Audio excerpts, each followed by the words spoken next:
نحمده ونصلي على رسوله الكريم أما بعد فأعوذ بالله من الشيطان الرجيم بسم الله الرحمن الرحيم محمد رسول الله والذين معه أشداء على الكفار رحماء بينهم تراهم ركعا سجدا يبتغون فضلا من الله ورضوانا سيماهم في وجوههم من أثر السجود عن ابن عمر رضي الله تعالى عنهما قال قال رسول الله صلى الله عليه وسلم إن الله جعل الحق على لسان عمر وقلبه أو كما قال عليه الصلاة والسلام. میرے واجب القدر بھائیو دوستو بزرگو، گزشتہ جمعۃ المبارک سے ہمارا موضوع سیدنا عمر فاروق رضی اللہ تعالی عنہ کی سیرت اور شہادت چل رہا تھا، اور گزشتہ نشست میں حضرت عمر فاروق رضی اللہ تعالی عنہ کے اسلام سے پہلے اور اسلام کے بعد نبی اکرم صلی اللہ علیہ وآلہ وسلم کی زندگی کے حالات کا تھوڑا سا خلاصہ عرض کیا تھا، اور ہماری بات یہاں تک پہنچی تھی کہ نبی اکرم صلی اللہ علیہ وآلہ وسلم کے دنیا سے تشریف لے جانے کے بعد سیدنا صدیق اکبر رضی اللہ تعالی عنہ کے دور خلافت میں سیدنا عمر فاروق رضی اللہ تعالی عنہ سیدنا ابو بکر صدیق رضی اللہ تعالی عنہ کے تمام معاملات میں معاون اور مددگار رہے اور ان کے مشیر خاص رہے. پھر جمادی الثانی سن 13 ہجری کے اواخر میں حضرت ابو بکر صدیق رضی اللہ تعالی عنہ بھی دنیا سے تشریف لے گئے، اور ان کے دنیا سے تشریف لے جانے کے بعد حضرت عمر فاروق رضی اللہ تعالی عنہ مسلمانوں کے خلیفہ راشد بنے اور منصب خلافت سنبھالا. مسلمانوں کے لیے حضرت عمر فاروق رضی اللہ تعالی عنہ کا دور خلافت ایک ایسا سنہرا دور تھا کہ جس کی نظیر نہ قیامت تک مل سکتی ہے نہ کبھی ملے گی. حضرت ابو بکر صدیق رضی اللہ تعالی عنہ کے بعد سیدنا عمر فاروق رضی اللہ تعالی عنہ نے سب سے پہلے حضرت ابو بکر صدیق نے جن مہمات کا آغاز کیا تھا ان کو مکمل کیا. حضرت ابو بکر صدیق کے زمانے میں عراق کی طرف مہم روانہ کی گئی تھی، اور یہی طریقہ کار تھا. جب نبی اکرم صلی اللہ علیہ وآلہ وسلم دنیا سے تشریف لے گئے تو آپ صلی اللہ علیہ وآلہ وسلم اسامہ بن زید رضی اللہ تعالیٰ عنہ کا لشکر تیار فرما کر گئے تھے جو روانگی کے لیے تیار تھا. حضرت ابو بکر صدیق رضی اللہ تعالیٰ عنہ منصب خلافت پر فائز ہوئے تو آپ نے سب سے پہلے حضرت اسامہ کے لشکر کو روانہ کیا تاکہ نبی اکرم صلی اللہ علیہ وآلہ وسلم کا تیار کیا ہوا لشکر واپس نہ آئے اور وہ اپنی مہم کی طرف روانہ ہو. جب سیدنا ابو بکر صدیق یہاں دنیا سے روانہ ہوئے، دنیا سے رخصت ہوئے، تو انہوں نے عراق کی مہم کا آغاز کیا تھا. حضرت عمر فاروق رضی اللہ تعالیٰ عنہ نے اس مہم کو جس کا آغاز کیا گیا تھا اس کو پایہ تکمیل تک پہنچایا اور عراق کی طرف لشکر کشی فرمائی. حضرت عمر فاروق رضی اللہ تعالیٰ عنہ کا پورا دور خلافت مسلمانوں کے لیے عظیم الشان فتوحات کا دور خلافت ہے. مسلمانوں نے بڑی بڑی فتوحات اس دور میں حاصل کی، اس لیے کہ ان کے امیر المومنین سیدنا عمر فاروق رضی اللہ تعالیٰ عنہ تھے. وہ سیدنا عمر فاروق رضی اللہ تعالیٰ عنہ کہ جو صاحب کرامت ہستی تھے، اللہ رب العزت کے ساتھ بڑا لاڈ والا ان کا معاملہ تھا. اللہ رب العزت سے جس بات کی فرمائش کیا کرتے تھے آسمانوں سے فیصلے ان کے حق میں ہو جایا کرتے تھے. حضرت عمر فاروق رضی اللہ تعالیٰ عنہ ایک مرتبہ ایران کی طرف لشکر روانہ فرمانے لگے. جب سیدنا عمر فاروق رضی اللہ تعالیٰ عنہ عراق سے فارغ ہوئے تو آپ نے ایران کے اندر قادسیہ کی جنگیں لڑی. قادسیہ کے بڑے بڑے مارکے ہوئے، یہ ایرانیوں کے خلاف تھے. اور ان واقعات سے پہلے 3 دن تک حضرت عمر فاروق رضی اللہ تعالیٰ عنہ مسلمانوں سے کہیں دور چلے گئے، مسلمانوں کی نظروں سے غائب ہو گئے. مسلمان پریشان تھے کہ امیر المومنین کہاں تشریف لے گئے ہیں. 3 دن بعد امیر المومنین تشریف لائے. ایمان والوں نے پوچھا کہ یا امیر المومنین آپ کہاں تشریف لے گئے تھے؟ 3 دن تک آپ نظر نہیں آئے. فرمانے لگے ایران کی طرف لشکر روانہ کرنے والا ہوں. تو میں اس لشکر کو روانہ کرنے سے پہلے گیا تھا، پہاڑوں کے پاس گیا، میں نے پہاڑوں سے کہا پہاڑوں سن لو، محمد عربی صلی اللہ علیہ وآلہ وسلم کا لشکر آنے والا ہے، تم یہ بتاؤ کہ اس لشکر کی کیا مدد کرو گے؟ فرمانے لگے پہاڑوں نے مجھ سے وعدہ کیا ہے کہ ہم اس لشکر کے لیے زمین کی طرح بچ جائیں گے کہ ان کو ہم پر چڑھنا مشکل نہیں ہوگا۔ پھر فرمانے لگے میں سمندروں کے پاس گیا، میں نے سمندروں سے کہا محمد عربی صلی اللہ علیہ وآلہ وسلم کا لشکر جیسے محمد آنے والا ہے، بتاؤ تم اس کے ساتھ کیا تعاون کرو گے؟ فرمانے لگے مجھے سمندروں نے کہا ہے کہ ہم محمد عربی کے لشکر کے لیے زمین کی طرح بچ جائیں گے، وہ ہم پر اپنے گھوڑے دوڑاتے ہوئے چلے جائیں۔ فرمانے لگے اب لشکر تیار کرو اور ایران پر چڑھائی کر دو، تمہارے لیے سمندر بھی بچ چکے ہیں، تمہارے لیے پہاڑ بھی بچ چکے ہیں۔ پھر روئے زمین نے وہ منظر دیکھا کہ سیدنا عمر فاروق رضی اللہ تعالیٰ عنہ کا لشکر پہاڑوں کے غرور کو اور سمندروں کے پانیوں کو چیرتا ہوا قادسیہ کے مقام تک پہنچا اور بڑے بڑے مارکے رونما ہوئے، ایران کی سلطنت بھی پارا پارا ہوئی۔ اس کے بعد حضرت عمر فاروق رضی اللہ تعالیٰ عنہ سن 15 ہجری میں سیدنا عمر فاروق رضی اللہ تعالیٰ عنہ نے شام کی سلطنت پر حملے کیے اور یرموک کی بڑی بڑی جنگیں ہوئی، اور ان جنگوں کے نتیجے میں شام کی سلطنت بھی ریزہ ریزہ ہو گئی، ختم ہو گئی مسلمانوں کے ہاتھوں سے۔ یہ یرموک کے جو مارکے تھے وہ بڑے خطرناک مارکے تھے، اس لیے کہ شام کے لاکھوں فوجی اپنے تحفظ اور دفاع اور مسلمانوں کو مٹانے کے لیے اپنے پاؤں میں بیڑیاں ڈال کر آئے تھے کہ میدان سے بھاگنے کا کوئی سوال ہی پیدا نہیں ہوگا۔ لاکھوں فوجیوں کے پاؤں میں بیڑیاں تھی اور ان کے ساتھ ہزاروں پادری ان کے موجود تھے جنہوں نے ہاتھوں میں سلیبیں لی ہوئی تھی کہ اب ہم میدان سے نہیں ہٹیں گے، لیکن سامنے عمر فاروق رضی اللہ تعالیٰ عنہ کا لشکر تھا، ایمان والوں کی فوجیں تھی، بڑے بڑے مارچے ہوئے، لاکھوں شامی افراد قتل کر دیے گئے، لاکھوں فوجی پسپا ہو گئے اور سلطنت شام بھی مسلمانوں کے ہاتھوں سے ریزہ ریزہ ہو گئی، اور اس انداز میں ریزہ ریزہ ہوئی کہ شام کا حکمران قیصر روم وہاں سے بھاگ کر قسطنطنیہ میں جا کر بیٹھا اور وہاں پر فرار ہو گیا وہاں سے۔ اس طرح مسلمانوں شام کے علاقے بھی مسلمانوں کے ہاتھوں فتح ہو گئے، اس لیے کہ سیدنا عمر فاروق رضی اللہ تعالیٰ عنہ کا حکم فضاؤں پر بھی چلتا تھا، ہواؤں پر بھی چلتا تھا۔ ایک مرتبہ سیدنا عمر فاروق رضی اللہ تعالیٰ عنہ مسجد نبوی شریف میں خطبہ ارشاد فرما رہے تھے، خطبہ دیتے دیتے فرمانے لگے یا ساریہ الجبل، اے ساریہ جبل کی طرف دیکھ، پہاڑ کی طرف دیکھ، یہ کہہ کر اپنا خطبہ آگے کر دیا۔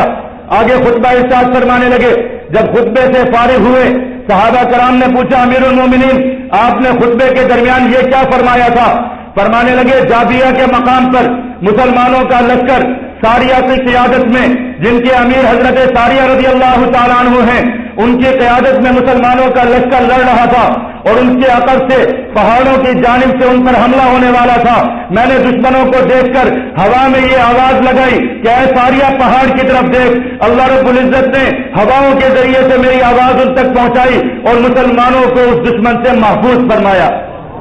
جب ساریہ کا لشکر کے ساتھ کچھ مسلمان ملے، انہوں نے جا کر پوچھا تو انہوں نے فرمایا ہاں ہم اس طرح لڑ رہے تھے میدان میں اور ہمارے عقب سے دشمن آنے والا تھا کہ ہمیں فضاؤں میں امیر المومنین کی آواز سنائی دی اور ہم پہاڑ کی طرف متوجہ ہو گئے اور اللہ رب العزت نے ہمیں دشمن سے نجات عطا فرمائی، دشمن سے ہمارا تحفظ فرمایا۔ تو اس طرح سن 16 ہجری میں حضرت عمر فاروق رضی اللہ تعالیٰ عنہ کے لشکروں نے بیت المقدس کا محاصرہ کیا۔ وہ بیت المقدس جس کو حضرت سلیمان علیہ السلام نے تعمیر فرمایا تھا اور اس پر مسلمانوں کا قبضہ نہیں ہوا تھا، مسلمانوں نے اس کا محاصرہ فرمایا، مسلمانوں کے لشکروں نے اس کا محاصرہ کیا، لیکن بیت المقدس فتح نہیں ہو رہا تھا۔ حضرت ابو عبیدہ بن جراح موجود تھے، پادریوں نے کہا، عیسائیوں نے کہا کہ امیر المومنین خود تشریف لے آئے تو ہم ان کے ہاتھوں پر تسلیم ہو جائیں گے اور بیت المقدس ان کے حوالے کر دیں گے، اس لیے کہ ان کی کتابوں میں حضرت عمر فاروق رضی اللہ تعالیٰ عنہ کی علامات لکھی ہوئی تھی کہ ایک ایسا شخص ہوگا جس کا ایسا ایسا حلیہ ہوگا جو اس انداز اور اس اخلاق کا مالک ہوگا، وہ بیت المقدس کو فتح کرے گا۔ یہ عیسائیوں نے اور یہودیوں نے، پادریوں نے مسلمانوں سے کہا کہ اپنے امیر المومنین کو کہو کہ وہ آ کر ہم سے بیت المقدس لے لے، ہم ان میں علامات دیکھیں گے، اگر وہ وہی امیر المومنین ہیں تو ہم ان کے ہاتھوں پر تسلیم ہو جائیں گے، اگر وہ شخص نہیں ہے تو پھر سن لو، روئے زمین پر سوائے ان کے کوئی بیت المقدس کو فتح نہیں کر سکتا. پھر ہمارے اور تمہارے درمیان جنگیں ہوں گی، ہم بیت المقدس کا تحفظ کریں گے اور ہم تمہارے آگے تسلیم نہیں ہوں گے. حضرت عمر فاروق رضی اللہ تعالیٰ عنہ کو اطلاع فرمائی گئی کہ آپ کے لیے یہ پیغام ہے، اور وہ یہ کہتے ہیں کہ آپ تشریف لے آئیں تو ہم بیت المقدس تسلیم کر لیں گے. سیدنا عمر فاروق رضی اللہ تعالیٰ عنہ بڑے صحابہ کرام سے مشورہ کرنے کے بعد مدینہ المنورہ میں سیدنا علی المرتضیٰ رضی اللہ تعالیٰ عنہ کو اپنا قائم مقام بنا کر اس انداز میں بیت المقدس کی طرف روانہ ہوئے کہ ایک اونٹ کی سواری اور ایک غلام اپنے ساتھ ہے. امیر المومنین کے سر پر جو امامہ مبارک ہے وہ بھی پھٹا ہوا ہے، پاؤں مبارک میں جو جوتے ہیں وہ بھی پھٹے ہوئے ہیں، اور جو قمیض زیب تن کی ہوئی ہے اس پر 12 پیمند لگے ہوئے ہیں. اور سفر کے یہ حالات ہیں کہ امیر المومنین اپنے غلام سے یہ کہتے ہیں کہ سن لو، اس سفر میں ہم 3 لوگ ہیں، ایک میں ہوں، ایک تم ہو اور ایک یہ ہماری سواری ہے، اس لیے تینوں برابر برابر کا حق حاصل کریں گے، برابر طریقے سے سفر کریں گے. سفر کے 3 حصے ہوں گے، ایک حصے میں سواری پر سوار رہوں گا، ایک حصے پر تم سواری پر سوار رہو گے، اور ایک حصے میں یہ سواری ویسے چلے گی، ہم دونوں پیدل چلیں گے تاکہ اس سواری پر بھی مشقت نہ ہو. یہ امیر المومنین کا انصاف ہے. چلتے چلتے جب بیت المقدس کی سرزمین آتی ہے تو باری غلام کی آ جاتی ہے کہ غلام سواری پر سوار ہوگا اور امیر المومنین پیدل چلیں گے، سواری کے ساتھ ساتھ چلیں گے. غلام منتیں کرتا ہے، امیر المومنین سامنے دشمن ہے، ان پر روک ڈالنے کے لیے ضروری ہے کہ آپ سواری پر سوار ہو جائیں، لیکن امیر المومنین کہتے ہیں کہ نہیں، روب اللہ رب العزت کی طرف سے ہے، عزت اور ذلت کا مالک رب ہے، جب باری تیری ہے تو تو سوار ہوگا. دنیا نے دیکھا کہ امیر المومنین مسلمانوں کے خلیفہ راشد حضرت عمر فاروق رضی اللہ تعالیٰ عنہ جس وقت بیت المقدس کی سرحدوں پر دستک دے رہے تھے، اس وقت وہ اپنے قدموں پر تھے، وہ پیدل تھے، اور ان کی سواری پر ان کا غلام سوار تھا، اور سواری کی نکیل حضرت عمر فاروق کے ہاتھوں میں تھی، اور قمیض مبارک پر پیوند لگے ہوئے تھے. حضرت ابو عبیدہ بن جراح اور صحابہ کرام نے فرمایا کہ امیر المومنین لباس تبدیل فرما لیجئے، اس لیے کہ دشمنوں کا سامنا کرنا ہے. تو امیر المومنین نے عجیب جملے ارشاد فرمائے، قیامت تک کے مسلمانوں کے لیے وہ جملے مشعل راہ ہے. امیر المومنین فرمانے لگے، لوگوں سن لو، ان اللہ، کہ بے شک اللہ رب العزت نے انا کنا اذل قوم اعزنا اللہ بالاسلام، کہ ہم دنیا میں ذلیل اور خوار لوگ تھے، اللہ رب العزت نے ہمیں اسلام کے ذریعے سے عزت دی. ہم میں سے جو شخص بھی اسلام سے ہٹ کر عزت کو تلاش کرے گا، اپنے کپڑے میں، اپنی سواری میں، اپنی شان و شوکت میں عزت تلاش کرے گا، سن لو رب العزت اس کو ذلیل و رسوا کر دے گا. ان کا یہ فرمانا تھا. یہودیوں نے، عیسائیوں نے دیکھا کہ امیر المومنین وہ ہیں جو سواری پر سوار نہیں، کپڑوں پر پیمند لگے ہوئے ہیں. کہنے لگے خدا کی قسم، تورات میں ایسا ہی امیر المومنین لکھا گیا تھا، ایسا ہی مسلمانوں کا حکمران لکھا گیا تھا، اس کے سامنے کوئی نہیں کھڑا ہو سکتا. اگر ایک عمر فاروق دوسرا پیدا ہو گیا تو پوری دنیا سے عیسائیت اور یہودیت ختم ہو جائے گی، جنازہ نکل جائے گا. اور اس طرح حضرت عمر فاروق رضی اللہ تعالیٰ عنہ کے ہاتھ پر بیت المقدس فتح ہوا. بیت المقدس میں داخل ہوئے، مسجد شریف کا معائنہ فرمایا، گرجا گھر میں تشریف لے گئے. عیسائیوں نے اس بات کی خواہش ظاہر کی کہ آپ گرجا گھر میں نماز ادا فرما لیں، تو انہوں نے اس خواہش کو قبول نہیں کیا اور فرمایا کہ قیامت تک کے مسلمان اس بات کو حجت بنا لیں گے، اس لیے میں اپنی عبادت گاہ میں نماز ادا کروں گا. مسجد میں جا کر نماز ادا فرمائی اور بیت المقدس مسلمانوں کے حوالے کر کے واپس مدینہ المنورہ تشریف لے آئے. سیدنا عمر فاروق رضی اللہ تعالیٰ عنہ کا دور خلافت مسلمانوں کے لیے عدل و انصاف کا دور خلافت تھا. اتنا عدل و انصاف تھا کہ ہر انسان مسلمان ہو یا وہ ذمہ کافر ہو، اس کو امن تھا، اس کو عدل و انصاف میسر تھا. حضرت عمر فاروق رضی اللہ تعالیٰ عنہ نے مسلمانوں میں جو ذمہ کافر تھے، جو مسلمانوں سے امان لے کر رہتے تھے، ان کو بھی تحفظ دیا اور مسلمانوں کو ان کے حقوق باور کروائے اور مسلمانوں کو ان کے حقوق کا خیال رکھنے کی تاکید فرمائی. ایک مرتبہ سیدنا عمر فاروق رضی اللہ تعالیٰ عنہ کے دور خلافت میں مدینہ المنورہ میں مچھر آ گئے. مچھروں کو دیکھا تو حضرت عمر فاروق رضی اللہ تعالیٰ عنہ پریشان ہو گئے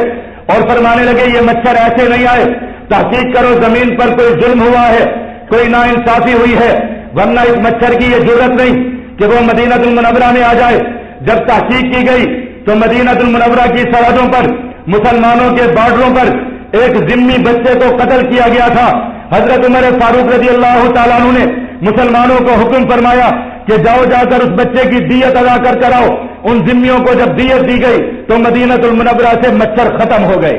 واپس چلے گئے. یہ سیدنا عمر فاروق رضی اللہ تعالیٰ عنہ کا دور خلافت تھا,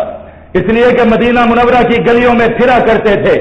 گھوما کرتے تھے, دیکھا کرتے تھے کہ کون گھر میں پیاسا ہے, کس کے گھر میں بھوک ہے. سن 17 ہجری میں 18 ہجری میں مدینہ المنورہ میں قحط آ گیا, بہت سخت قحط تھا. حضرت عمر فاروق رضی اللہ تعالیٰ عنہ نے اپنا پورا بیت المال خالی فرما دیا, اس لیے کہ بیت المال کو منظم کرنے والے اور مسلمانوں میں سب سے پہلا منظم بیت المال وہ سیدنا عمر فاروق رضی اللہ تعالیٰ عنہ کے دور خلافت میں قائم ہوا. سیدنا عمر فاروق رضی اللہ تعالیٰ عنہ نے اس قحط کو ختم کرنے کے لیے اور اس قحط کا مقابلہ کرنے کے لیے مسلمانوں کے لیے بیت المال کے دروازے کھول دیے اور پوری دنیا سے غلے خرید کر مسلمانوں میں تقسیم کیے, اور اس طرح پورے مسلمانوں کو گھروں میں بیٹھے ہوئے غلہ مہیا کیا گیا. اور حضرت امیر المومنین کے دور خلافت میں مسلمان بچے جو یتیم ہوا کرتے تھے ان کے لیے کفالت کے لیے ادارے قائم کیے گئے اور ترتیبات بنائی گئی کہ یتیم بچوں کو دودھ پلایا جائے, ان کو کھانا کھلایا جائے, ان کی تعلیم کا نظم و نسق کیا جائے. اور اس طرح معاشرے میں وہ لوگ کہ جو کما نہیں سکتے, معذور ہیں, بوڑھے ہیں یا کسی بھی عذر کے اندر وہ مبتلا ہیں, ان کے لیے بھی ماہانہ وظائف سیدنا عمر فاروق رضی اللہ تعالیٰ عنہ کے دور خلافت میں مقرر کیے گئے. مسلمانوں کے لیے بہت خوشحالی کا دور تھا سیدنا عمر فاروق رضی اللہ تعالیٰ عنہ کا دور خلافت. راتوں کو جا جا کر دیکھا کرتے تھے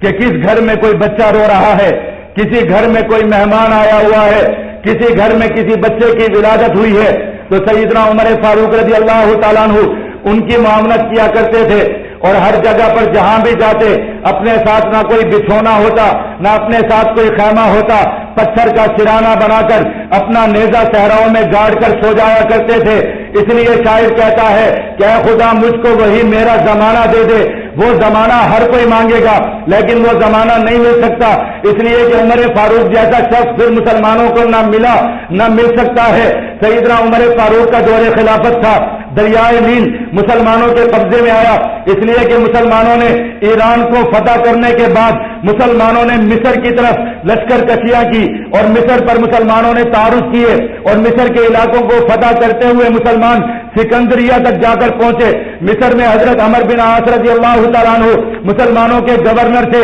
اور وادی اور دریائے نیل ایک وقت میں سال میں آ کر بند ہو جاتا تھا, اس کا پانی خشک ہو جایا کرتا تھا. اور جاہلیت کے اندر یہ رسم تھی کہ ایک جوان لڑکی نیل کے اندر لے جا کر اس کو ذبح کیا جاتا تھا, اس کا خون بہایا جاتا تھا تو دریائے نیل چل پڑتا تھا. حضرت عمر فاروق رضی اللہ تعالیٰ عنہ کو حضرت عمر بن عاص نے اطلاع کی کہ دریائے نیل خشک ہو چکا ہے, اور یہ رسم چلی آ رہی ہے کہ ایک لڑکی کو ذبح کر کے اس کا خون کی بلی چڑھائی جاتی ہے, تب جا کر دریائے نیل چلتا ہے. حضرت عمر فاروق نے حضرت عمر بن عاص کو فرمایا کہ اس رسم کو کرنے کی ضرورت نہیں, اب سے یہ رسم ختم ہے اور میں ایک خط لکھ کر بھیج رہا ہوں, وہ خط دریائے نیل میں ڈال دو, دریائے نیل اللہ رب العزت کے حکم سے چل پڑے گا. حضرت عمر فاروق نے کاغذ اٹھایا, اس پر ایک خط لکھا, اس خط میں یہ لکھا کہ اے دریائے نیل تو اللہ رب العزت کی مخلوق ہے اور ہم بھی اللہ رب العزت کے بندے ہیں, اگر تو اللہ کے حکم پر چلتی ہے تو اللہ کے بندوں کے لیے چل پڑ,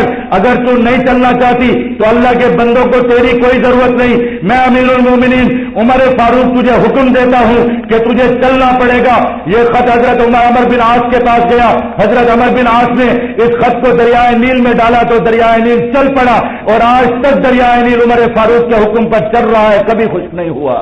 اور قیامت تک چلتا رہے گا. یہ حضرت عمر فاروق رضی اللہ تعالیٰ عنہ تھے, اور ان کا یہ دورہ یہ سنہرا دور خلافت تھا. یہ ایسے نہیں تھا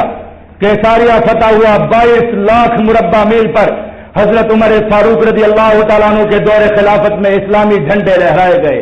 اور اسلام کا عدل و انصاف قائم ہوا. اس لیے کہ سیدنا عمر فاروق رضی اللہ تعالیٰ عنہ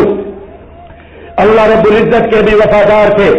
اللہ کے نبی کے بھی وفادار تھے. اللہ کے نبی کے ساتھ, نبی اکرم صلی اللہ علیہ وآلہ وسلم کے ساتھ سیدنا عمر فاروق رضی اللہ تعالیٰ عنہ کا کیسا عشق تھا کہ نبی اکرم صلی اللہ علیہ وآلہ وسلم کے ایسے عاشق تھے کہ آپ صلی اللہ علیہ وآلہ وسلم کی رات کی تاریکیوں میں پہرے دیا کرتے تھے. آپ صلی اللہ علیہ وآلہ وسلم کے صبر و حضر میں آپ کے محافظ رہتے تھے. جس وقت نبی اکرم صلی اللہ علیہ وآلہ وسلم دنیا سے تشریف لے گئے تو سیدنا عمر فاروق رضی اللہ تعالیٰ عنہ کے دل و دماغ پر ایسا اثر ہوا کہ اپنی تلوار نکال کر کھڑے ہو گئے اور کہنے لگے, لوگوں تم میں سے جس کی زبان پر یہ سنوں گا کہ نعوذ باللہ محمد عربی صلی اللہ علیہ وآلہ وسلم دنیا سے تشریف لے گئے ہیں تو اس کا سر تن سے جدا کر دوں گا, اس کی گردن اتار دوں گا. اللہ کے نبی اکرم صلی اللہ علیہ وآلہ وسلم کے عشق میں اتنے فدا تھے. پھر نبی اکرم صلی اللہ علیہ وآلہ وسلم جب دنیا سے تشریف لے کر چلے گئے تو سیدنا حسین اور سیدنا حسن رضی اللہ تعالیٰ عنہ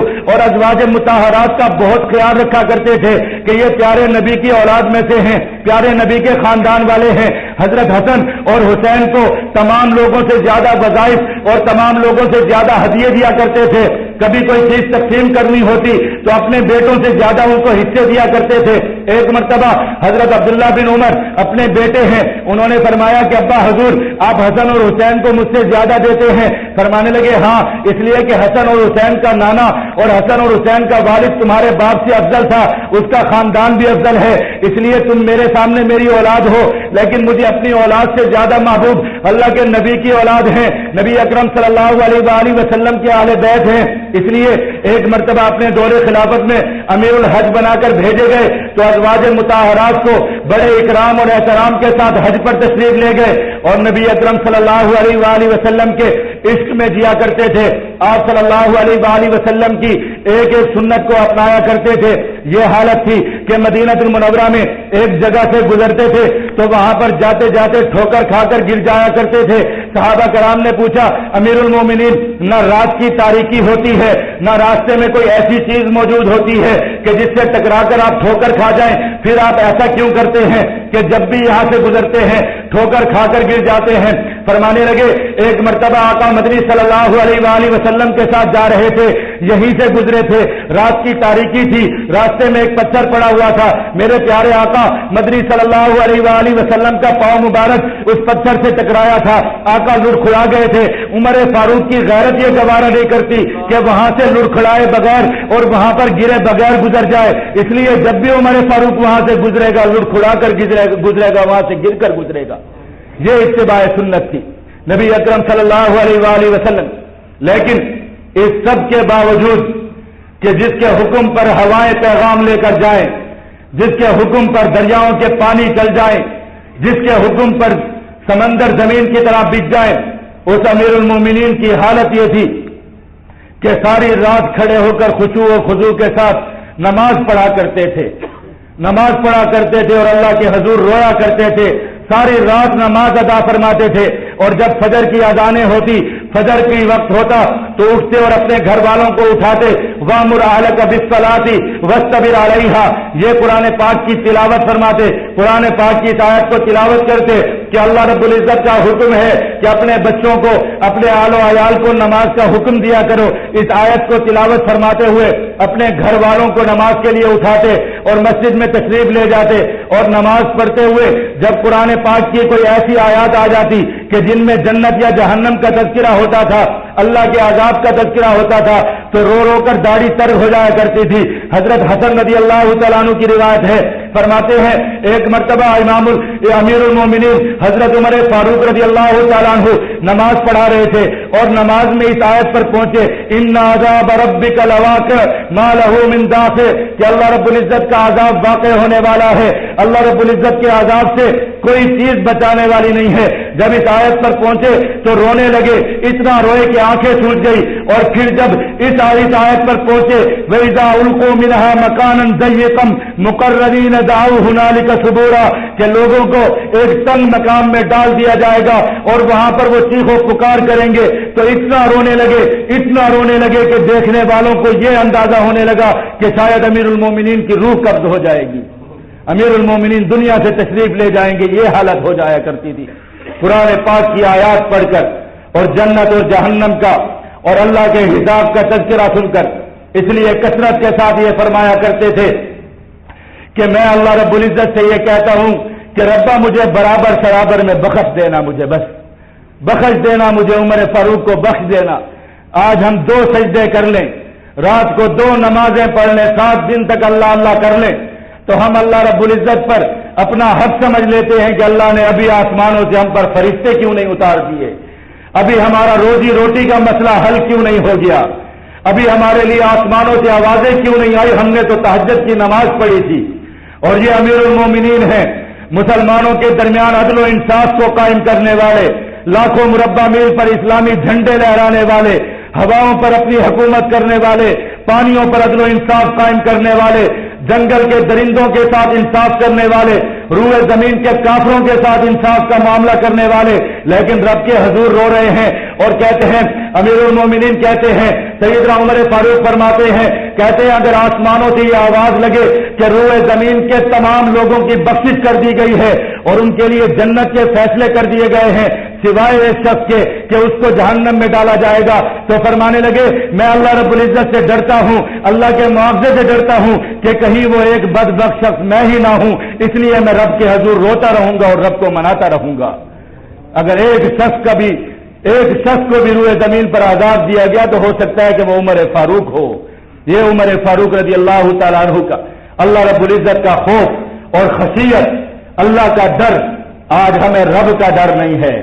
آج ہم اللہ سے نہیں ڈرتے، اللہ کے سامنے اکڑتے ہیں۔ آج ساری برائیوں کی جڑ یہی چیز ہے کہ رب کی باتوں پر یقین نہیں آتا۔ یہ سیدنا عمر فاروق رضی اللہ تعالیٰ عنہ ہیں، راتوں کی تاریکیوں میں رو رہے ہیں کہ ربا بخش دینا، بس برابر سرابر کا معاملہ کر دینا۔ لوگوں نے کہا آپ نے تو کوئی ظلم نہیں کیا، آپ جیسا کون آئے گا جو اپنے دور خلافت میں یومیہ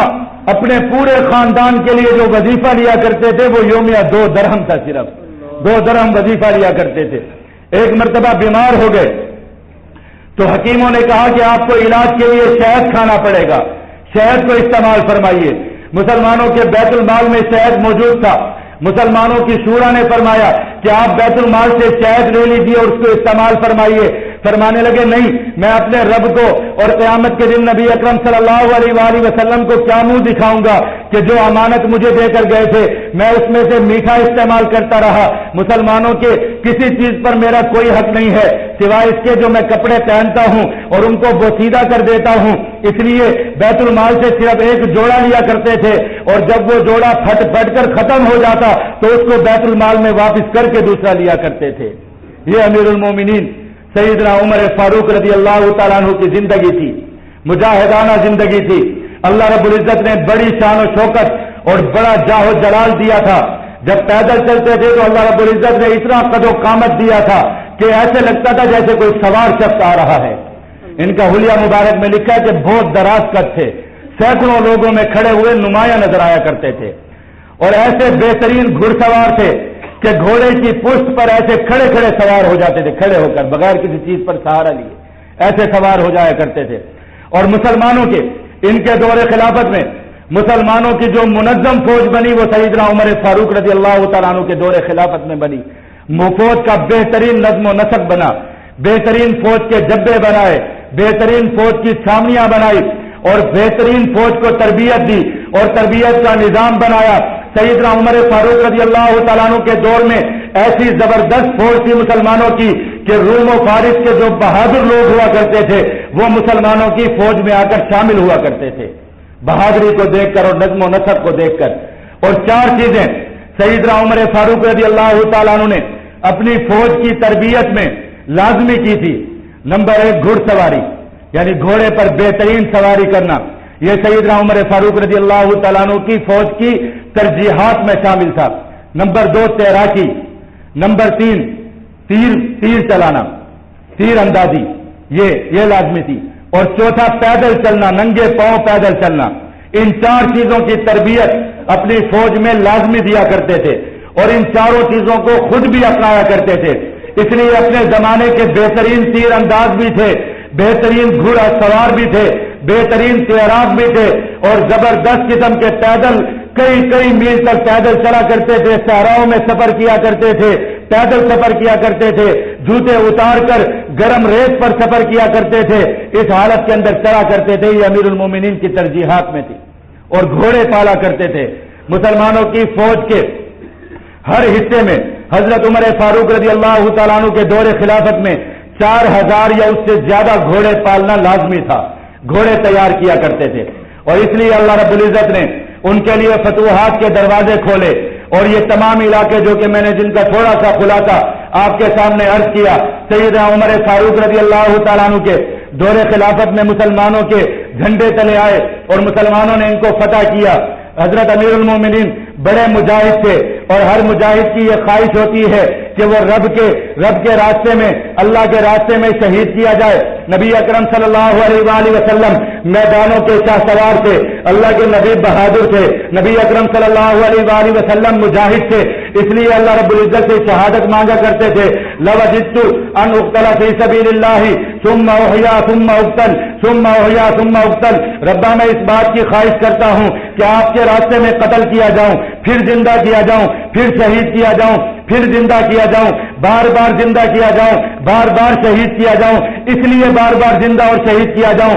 تاکہ شہادت کا لطف اٹھا سکوں، شہادت کے مزے لے سکوں۔ شہادت کی موت مسلمانوں کو بڑی پیاری، شہادت کی موت بہادروں کو بڑی پیاری، شہادت کی موت صحابہ کو بڑی پیاری۔ سیدنا عمر فاروق رضی اللہ تعالیٰ عنہ بھی اللہ کے راستے کے مجاہد، اللہ سے محبت کرنے والے، نبی اکرم صلی اللہ علیہ وآلہ وسلم کے سچے عاشق، اللہ رب العزت سے دعا مانگتے ہیں، اللہم ارزقنی شہادتاً فی سبیلک، ربا مجھے اپنے راستے میں شہادت دینا۔ اور شہادت مانگتے بھی کیسے ہیں؟ روایات میں آتا ہے ایک مرتبہ رات کی تاریکی میں صحرا کے اندر تھے، صحرا کی ریت پر لیٹ گئے اور آسمان کی طرف چاند کو دیکھنے لگے۔ چاند کو دیکھا تو چاند بڑا اونچا نظر آیا، بلندی پہ نظر آیا، چمکتا دمکتا نظر آیا۔ پھر دیکھا کہ وہ چاند ڈھلتا جا رہا ہے، ایسا ایسا اس کی روشنی مدھم ہوتی جا رہی ہے۔ چاند کی یہ حالت دیکھ کر امیر المومنین کی آنکھوں میں آنسو آ گئے، رب کو پکار اٹھے، کہنے لگے ربا میری حالت بھی اسی چاند جیسی ہے کہ اس چاند کی طرح میں آسمانوں پر چمکا،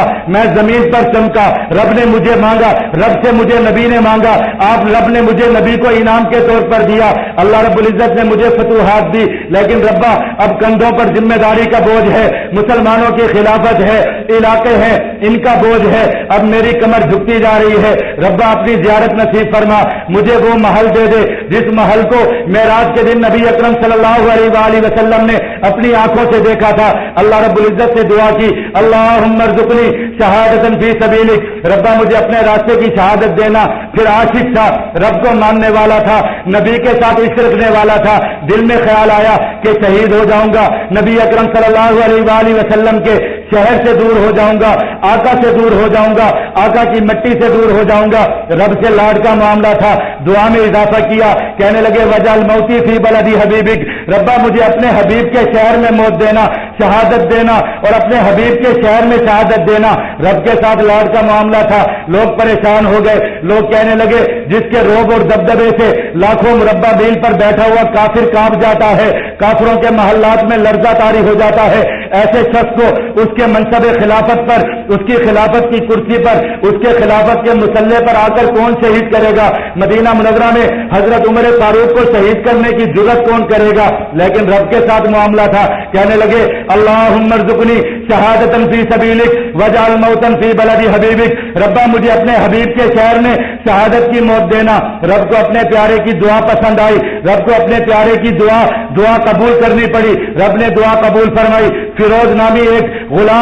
غلام جو کہ فارسی تھا، اس کو ایران کی فتوحات اور مسلمانوں کی لشکر کشی اور حضرت عمر فاروق کی فتوحات سے بڑی زیادہ تکلیف تھی۔ اس نے انتقام لینے کے لیے حضرت عمر فاروق رضی اللہ تعالیٰ عنہ کے پیچھے نماز پڑھنا شروع کی۔ یکم محرم الحرام حضرت عمر فاروق رضی اللہ تعالیٰ عنہ سن 24 ہجری مسجد کے مصلی پر تشریف لائے، فجر کی نماز پڑھا رہے تھے۔ فجر کی نماز کے دوران وہ ظالم شخص کہ جس نے اپنا خنجر لیا ہوا تھا، اس خنجر کو زہر کے اندر بجھایا ہوا تھا، وہ خنجر لے کر حضرت امیر المومنین پر حملہ آور ہوا اور پے در پے 6 وار کر کے زخمی کر دیا۔ لیکن امیر المومنین نماز میں تھے اور خیال نماز کا تھا، جلدی حضرت عبد الرحمن بن عوف کو پکڑ کر اپنے مصلی پر کھڑا کر دیا تاکہ مسلمانوں کی نماز قضا نہ ہو، مسلمانوں کی نماز میں تاخیر نہ ہو۔ ان کو مصلی پر کھڑا کر دیا، زخمی حالت میں ان کے پیچھے نماز ادا کی، قاتل کو پکڑ لیا گیا۔ لوگوں نے حضرت امیر المومنین کو اٹھایا، حضرت امیر المومنین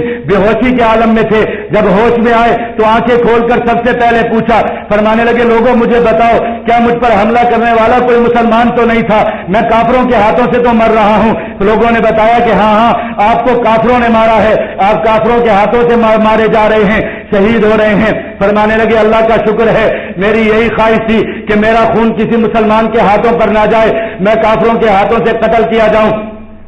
اس حالت کے اندر، زخمی حالت کے اندر لوگوں کو بلا کر وصیتیں کرنے لگے، نصیحتیں فرمانے لگے، ان سے کہنے لگے کہ تمہارے درمیان 6 لوگوں کو چھوڑ کر جا رہا ہوں، ان 6 میں سے کسی ایک کو اپنا امیر بنا لینا، اپنا خلیفہ بنا لینا۔ اپنے بیٹے حضرت عبداللہ کو بلایا، ان سے کہا کہ مجھ پر قرضے ہیں، میرے مال سے ان قرضوں کو اتار دینا، اگر میرے ذاتی مال سے وہ قرضے نہ اتریں تو قریش والوں سے مانگ لینا، ان سے کہنا کہ میں نے ان کی خدمت کی ہے، میں ان کے خاندان کا فرد ہوں، نبی اکرم صلی اللہ علیہ وآلہ وسلم سے میری رشتہ داری ہے، نبی اکرم صلی اللہ علیہ وآلہ وسلم کا سسر بھی ہوں، آپ صلی اللہ علیہ وآلہ وسلم کی نواسی میرے عقد میں تھی، میرے نکاح میں تھی، اس لحاظ سے ان کا داماد بھی ہوں، اس لیے میرا قرضہ اتار دیں، قریش والوں کے سوا کسی کو تکلیف مت دینا۔ اور جا کر حضرت عائشہ صدیقہ رضی اللہ تعالیٰ عنہا، میری اماں محترمہ، مسلمانوں کی ماں، ان سے جا کر اجازت لے لینا، اگر وہ اجازت دے دیں تو مجھے میرے آقا مدنی صلی اللہ علیہ وآلہ وسلم کے پہلو میں لٹا دینا، ان کے پہلو میں میری جگہ بنا دینا، میرے لیے یہ بڑی سعادت کی بات ہوگی کہ اپنے آقا کے پہلو میں دفن ہو جاؤں، اپنے آقا کے پہلو میں جگہ مل جائے۔ حضرت عبداللہ بھاگتے ہوئے گئے، اماں عائشہ کے پاس گئے، اماں عائشہ سے کہا کہ بیٹا خواہش کرتا ہے، بیٹے کا خون بہ رہا ہے، بیٹا زخمی حالت میں ہے، ماں سے کچھ مانگتا ہے۔ فرمانے لگی ماں تڑپ گئی، کہنے لگی بیٹا کیا مانگتا ہے؟ کہنے لگی بیٹا آرام کے لیے جگہ مانگتا ہے، آپ کی جگہ مانگتا ہے، آپ کے حجرے میں مانگتا ہے۔ ماں کا کلیجہ منہ کو آ گیا، ماں تڑپ گئی، کہنے لگی روئے زمین پر اس سے مقدس جگہ کوئی نہیں تھی، اس سے بہتر کوئی جگہ نہیں تھی، لیکن بیٹا مانگتا ہے، مائیں تو بیٹوں کو سب کچھ دے جایا کرتی ہیں، جاؤ جا کر عمر فاروق سے کہہ دو میں نے اپنی جگہ اس کو دے دی۔ بیٹے نے آ کر بتایا، شکر کرنے لگے، رب کا شکر ادا کیا، کہنے لگے اللہ تیرا احسان ہے، تو نے حضور کے قریب جگہ دے دی۔ پھر فرمانے لگے، پھر رب کے ساتھ لاڈ کا معاملہ، کہنے لگے اپنے بیٹے سے، کہنے لگے ماں نے تو اجازت دے دی ہے، لیکن ماں تو ماں ہوتی ہے، ہو سکتا ہے بیٹے کی محبت میں اجازت دے دی ہو، اس لیے اجازت دے دی ہو کہ دنیا کیا کہے گی، اس لیے اجازت دے دی ہو کہ بیٹا کیا کہے گا، اس لیے میرے جسم کو آقا کے حضور لے جانا، جا کر قدموں میں رکھ دینا، اگر آقا کے روزے کی، آقا کی آرام گاہ کے دروازے کھل جائیں تو مجھے وہاں پر دفن کر دینا، اگر آقا سے اجازت نہ ملے تو مجھے واپس لا کر بقی میں لے جانا۔ یہ کہہ کر کلمہ طیبہ پڑھتے ہوئے مسلمانوں کا خلیفہ راشد 10 سال 6 ماہ 4 دن تک عدل و انصاف کے جھنڈے گاڑنے والا، مسلمانوں میں عدل و انصاف قائم کرنے والا عمر فاروق دنیا سے رخصت ہو گئے۔ سیدنا عمر فاروق کو ان کی وصیت کے مطابق آقا مدنی صلی اللہ علیہ وآلہ وسلم کے قدموں میں لے جا کر رکھا گیا، تو وہاں پر بھی انتظار ہو رہا تھا، روضہ اقدس کے دروازے کھل گئے کہ آ عمر تیرا انتظار ہو رہا ہے۔ سیدنا عمر فاروق کے لیے روضہ اقدس کے دروازے کھل گئے اور سیدنا عمر فاروق کو نبی اکرم صلی اللہ علیہ وآلہ وسلم کے پہلو مبارک میں یکم محرم الحرام سن 24 ہجری کو ہفتے کے دن ان کو نبی اکرم صلی اللہ علیہ وآلہ وسلم کے پہلو میں لٹا دیا گیا۔ اس طرح نبی اکرم صلی اللہ علیہ وآلہ وسلم کا یہ دیوانہ، یہ پروانہ قیامت تک نبی اکرم صلی اللہ علیہ وآلہ وسلم کے پہلو میں آرام فرما رہے ہیں اور مسلمان ان کے روزے پر جا کر سلام عرض کر رہے ہیں۔ اللہ رب العزت ہم سب کو صحابہ کرام رضوان اللہ تعالی علیہم اجمعین کے نقش قدم پر چلنے کی توفیق عطا فرمائے۔ وآخر دعوانا الحمدللہ رب العالمین۔